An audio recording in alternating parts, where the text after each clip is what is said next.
নিয়ে এসেছি নতুন একটা রেসিপি। কড়াই গরম করে বেসন আর কসুরি মেথি পাতা ভালো করে আমি রোস্ট করে নেব শুকনো কড়াইয়ে। বেশ ভালো করে রোস্ট করার পর এটাকে নামিয়ে তেল গরম করলাম। সাদা তেলে বানাচ্ছি আমি পুরোটাই। এর মধ্যে জিরে ফোড়ন দিয়েছি আর আদা বাটা দিয়েছি।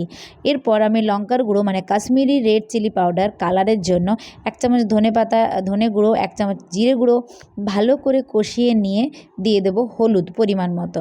ভালো করে আবারও কষাবো। তারপর ফ্যাটানো টক দই ফেটিয়ে দিলে কিন্তু টক দইটা রান্নার সময় আর ওটাকে কেটে যাওয়ার ভয় থাকে না। তবুও গ্যাস কম করে রান্না করলে কাটবে না, এটুকু শিওর। এরপর একটু জল দিয়ে আরও ভালো করে কষিয়ে নিলাম। এরপর ওই যে গুঁড়োটা রেখেছিলাম বেসন আর কাসুরি মেথির গুঁড়োটা, এটাকে মিক্স করে দিলাম। বেশ কিছুক্ষণ ধরে কষাবো। অবশ্যই গ্যাস কম করে একটু টাইম নিয়ে কষালে কিন্তু লেগে যাওয়ার কোনো ভয়ই থাকে না। দিয়ে দিলাম পরিমাণ মতো নুন। ভালো করে এটাকে কষিয়ে টষিয়ে নামিয়ে রেখে আবারও 2 চামচ তেল দিয়ে পেঁয়াজ কুচি করে রেখেছিলাম আমি একটা বড় সাইজের, আর একটুখানি লঙ্কা, সেটাকেও ভেজে নিয়ে দিয়ে দিলাম একটা টমেটো কুচি। এটাকেও একটুখানি কষিয়ে নেব, ভেজে নেব যাকে বলে। চেষ্টা করবেন সব সময় একটুখানি ঢাকিয়ে ঢাকিয়ে করতে, তাহলে কিন্তু অল্প তেলেই রান্নাটা হয়ে যাবে।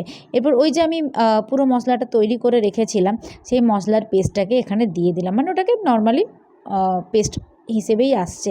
এরপর এটাকে দিয়ে জল দিয়ে এর সঙ্গে মিক্স করছি। একটা সুন্দর মশলা তৈরি হয়ে যাবে।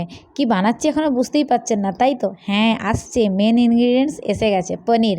পনিরটাকে আমি কিন্তু হাতে করে রাফলি ভেঙে রেখেছিলাম, আর এইভাবে তাকে মিশিয়ে দিলাম। আবারও কিছুক্ষণ কষিয়ে নেওয়ার পর যখন একটুখানি জলের দরকার হয়, তখন আমি দিয়ে দিলাম একটুখানি গরম দুধ। আপনারা চাইলে জলও দিতে পারেন।